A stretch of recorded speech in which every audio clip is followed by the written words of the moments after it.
Hello, and welcome to this mentor briefing recording. This is a summary of the in-person mentor briefing that happened in February 2023.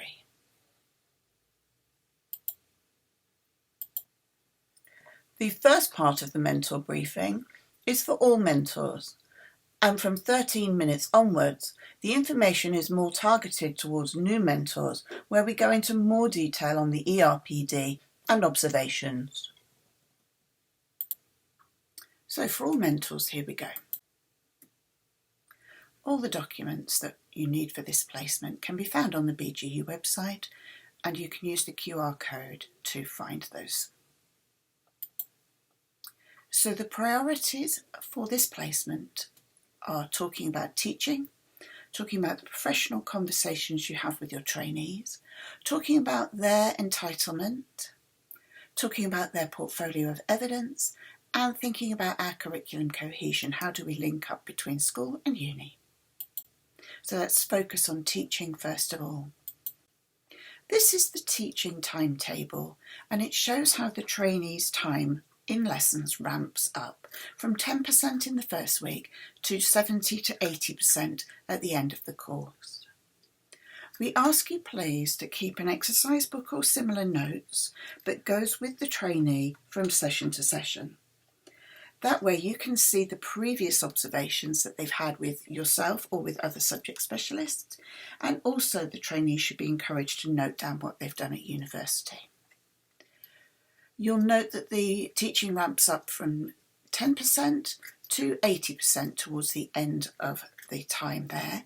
And one thing that we notice is trainees start to become stressed at this point in time. So we need to look after their welfare by making sure they have frees each week to do their coursework in.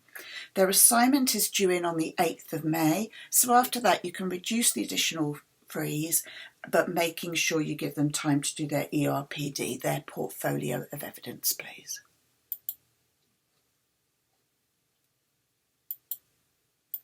A word about lesson planning. During Placement 2, we expect trainees to do planning for every lesson. But for 2 of the lessons, we expect them to do observation standard lesson plans in addition. These get uploaded to their portfolio, and they should be attached to the weekly meeting template, not as separate notes. They can use school proformas or university templates for their planning, and this is in addition to PowerPoints and resources, etc. We also want a proper plan, please. Now let's talk briefly about their core content framework. This is the entitlement that tells them what they're entitled to during their training. There's a QR link for you there, or you can type in the website. Now it includes learn that and how-to statements. Here's an example from the section on planning. And you can see that on the left-hand side, they have a set of learn that statements. This is, they will learn that effective teaching can. And the right-hand side of the CCF, that is their learn how to. And these are things that are done mostly in schools and supported at university. And this is the bit that it's important we link up on. So please make sure you're familiar with the CCF while you're working on planning their observations and their timetable teaching. The next thing is the portfolio of evidence. All the trainees provide an electronic version, the ERPD, of their record of professional development. One of the things you'll need to do straight away, please, is make sure you have access to their ERPD. School-based mentors and ITT coordinators get added by the trainee themselves, and you'll receive an email invite from them. And if you don't respond in 24 hours, the email invite needs resending. So let's look at the portfolio to-do list. These are the bits of evidence that they're going to need to take responsibility for, but it is worth putting these in your diary to check in. So the first is there are 2 sets of university observations. We're going to come in the last few weeks to the end of March, just before Easter, and then we're going to come in again either side of the May half term. You need to do one school-based mentor observation in the week commencing the 1st or the 8th of May, please. And finally, there are 2 curriculum reviews. One is due in on the 30th of March, and the final one, and this is the big one, is due in on the 16th of June. Be wary, they may have their primary placement in the last week, so you might want to bump that in your diary to a week earlier. For existing mentors, I'm going to talk through this set of targets very quickly. For new mentors, I'm going to talk about the electronic record of professional development in more detail in the second half of the video. I'm giving you this example because mentors have asked for feedback on what they should write in their mentor comments bit, and this is lovely. It's straightforward, it's easy to read, and it does exactly what we need you to do, please. The first is brief, few sentences on the attainments of the targets the previous week, and to set targets for next week. And as you can see here, one is a school-based target, and the second is a university-based target, and a summary of the trainee's progress. And if we have something like that, not sure how many words that is, maybe 200 words or so, that is exactly what we need, and that is absolutely perfect for us. 2 targets, school-based and university-based, brief review of how they've done last week, and targets for the week ahead. Our trainees aren't always very good at writing SMART targets, that is targets that are measurable and timely, so it's worth giving them some support on that.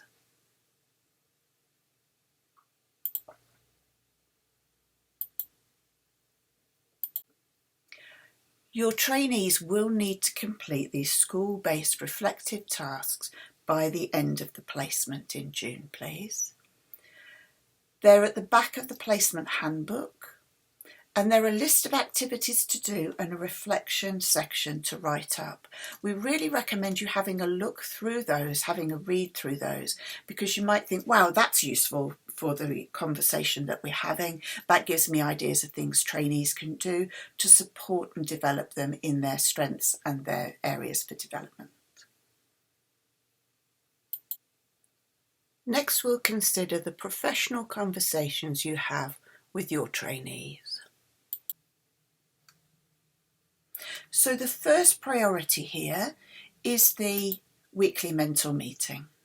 And the weekly mentor meeting includes your mentor comments, which we've just spoken about, and you also give us an indication as to whether they're on track or not. The second thing you need to be aware of is that trainees are currently doing their second assignment, and this is a piece of action research or case study that is wholly classroom based. So they're going to need time to research and time to write up. They will also have an ethics form which is due to be discussed with you imminently, so please chase them up on that if they haven't already spoken to you about it. The next thing is the 2 curriculum reviews that are coming in your direction. We'll ask you to have professional conversations about this, and if you're unsure about those, then I cover those in more detail for new mentors towards the end of this video. You at this time are making sure they have their CCF entitlement, and you can use the progress guide, which again I'm going to cover in more detail towards the end of the video if you'd like to skip on to that section. And the trainee is the one who summarises the professional conversation, but please oversee that as they're learning how to reflect on their own teaching. Finally, a little word about timetable, and that is teaching. We ask you to prioritise year 10 and 11, remembering that year 9 is not Key Stage 4, even if they're doing the GCSE course. Year 9 is Key Stage 3. And because year 10 and 11 often go by the time the final observation happens in June, we need to prioritise those earlier. Make sure the trainee has time to observe, other people teaching, and please include those frees for writing up their assignment and managing their portfolio, but encourage them to be working on those so that they're not resting in the staff room or chatting or doing something they shouldn't be doing if you've given them the free in order to do some paperwork. So a word about curriculum cohesion, a reminder of our ADEPT curriculum that we are covering here at uni. Ambitious, diverse, evidence-based and professionally transformative. There is an overview of what we cover at university on that BGU Document Centre, and we really would encourage you to have a look at that and see what we're doing each week at uni. So here's the summary. They come to us in September and do 14 days in uni before they come out to us, where we focus on the trainees as learners. They then have Monday sessions at university from October to December, where we're focusing on our pupils as learners. And now they're in this section between January and June, where they're at uni most Mondays until Easter, when they start with you full-time 5 days a week, where we look at the trainees' wider development and their pastoral development. As well as our enrichment, we've just had Diversity Week and it was fantastic, and we're looking forward to our June Enrichment Week later on in the year. So how does it work? Our curriculum is based on top of that ITT core content framework. Subject-based sessions are based on subject-relevant recent research, as well as documentation such as the Ofsted Research Review series that are published in subject areas. Now, super important, we're going to send out a link to you, which is the mentor audit. The mentor standards are standards that you should be able to maintain as a mentor, and the mentor audit that's going to come out to you shortly tells us what we need to do to make sure you're okay. And if you're not okay, we can identify training needs, and if there are common training needs, we can put on common sessions. Otherwise, that support will be done individually as we come out to do trainee observations.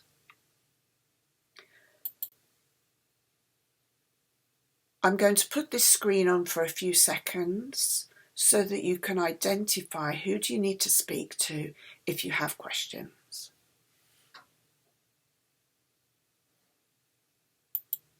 So if you have any questions, do drop an email to one of those people.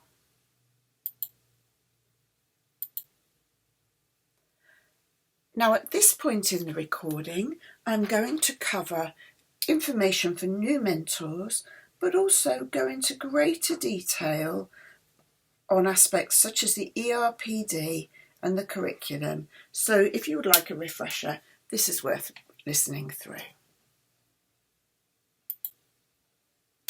So in addition to the information you've previously been given, we're going to spend more time thinking about the ERPD, and we're going to give you some ideas about what to do with your observations. So this is the ERPD. If you do type My RPD into Google, you'll get the BGU one. It comes up first, and it will give you this login. Now, we can't give you a login. Your trainee has to invite you to this. It's probably best to sit just next to them and say, right, invite me now. They'll invite you. Job done. Accept the invitation and you're in. Now, we should have weekly reflection, and this should be some quiet time every week. Now, we would prefer it to be a full hour, but of course it can be 2 lots of 30 minutes when you can squeeze it in. During this time, the trainee reflects on their teaching on the ERPD, and the mentor adds comments and targets. We'd like 2 targets each week, a uni-linked one and a school-based one. And you can use the school-based reflective tasks that I talked about to support you. And the trainees attached to this weekly reflection, the trainee should upload resources which include the 2 full lesson plans that I spoke about. Now here's a lovely teaching summary. This is a maths trainee, and they've summarised that they taught 7 lessons this week, and they've summarised what it is that they did. Now here's someone reflecting. Now I haven't shown you the whole section here, but they've reflected on how they've done the previous week and what they've been succeeding at. And then here are the targets that they are setting for themselves, and you can adjust those so that they are, one is school-based and one is university-based. And so here's that targets that sit in the mentor comments section, where they have targets from last week and targets for next week. And this is your section. This is the bit that you write. So you check through what the trainee's written, and then you put your comments in like this. I always advise putting them into a Word document first and saving it week on week, and then copying and pasting the relevant bit into the ERPD, just in case it's having a bad day. Now, reporting attendance. There is a reporting attendance section on the ERPD, but it doesn't always work and it doesn't always feed back to us successfully. So please, please reply to your weekly email. Your subject specialist is going to email you weekly, and for those of you who've been mentors before, you'll know this, and we tell you what we need you to do that week, and we remind you of things that are coming up. But also, we ask you to do a brief checklist for the trainee. For example, have they had full attendance last week? And if you let us know that they've been absent or that they're struggling, we can support them at uni as well. And also, please do send us praise, because that's always good to hear as well. So what should you observe? Please informally observe every lesson that the trainee teaches, and you can use any form for this that you like, but there are some forms in the placement handbook, but you might have some school-based ones. And the ERPD is the trainee showcase. So if there's a particular great lesson that really shows how they've met their targets, they can add that as an attachment as well to the weekly meeting. The formal observations go in the ERPD separately, and we'll remind you about that when it happens. The lucky thing is that we do our university-based one first before you have to do your subject-based official observation, and so you can see it in action and use that to support you.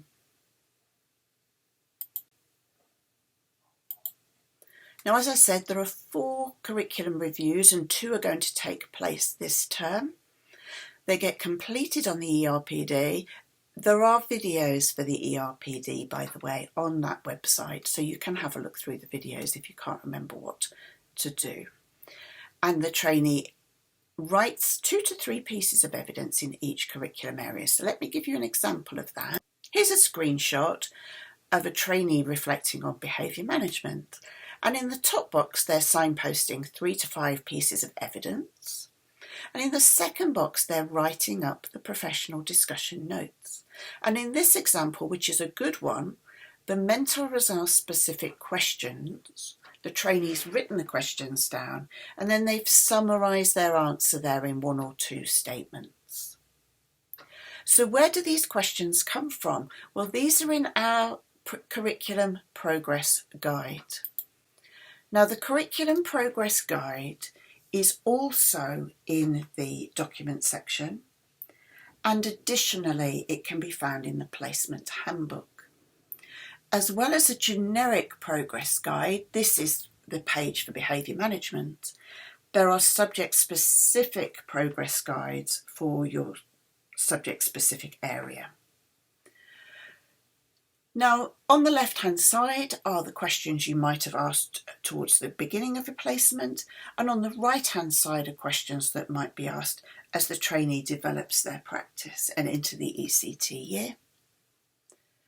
And on the right-hand column are a list of areas that they could use to develop them if they're struggling in this area. Now, we know, of course, progress doesn't happen in a linear fashion. It's more likely to look like this. And we ask you to use your professional judgment to decide which questions are appropriate to refer to. So please use the Curriculum Progress Guide to prompt your discussions. It's in the Placement Handbook and it's on our website. Please also use those right-hand questions to get your more accomplished trainees really thinking about their practice and reflecting on some of the wider questions associated with teaching. Now, I mentioned briefly in the first half of the video the mentor audit, and it's very, very important, please, that you fill in the mentor audit for us.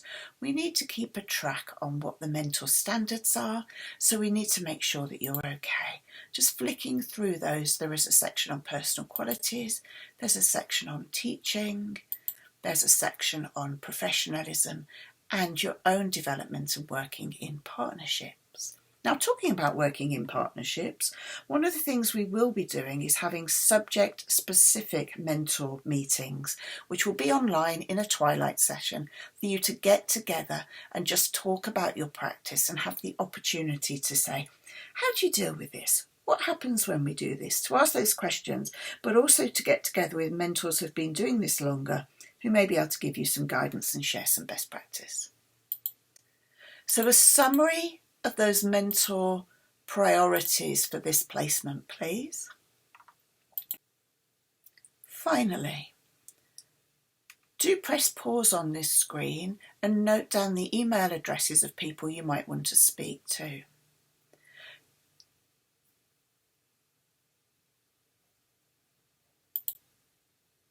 If you've got any questions, do ask your subject specialist, or you can come to me directly. This is Zoe speaking.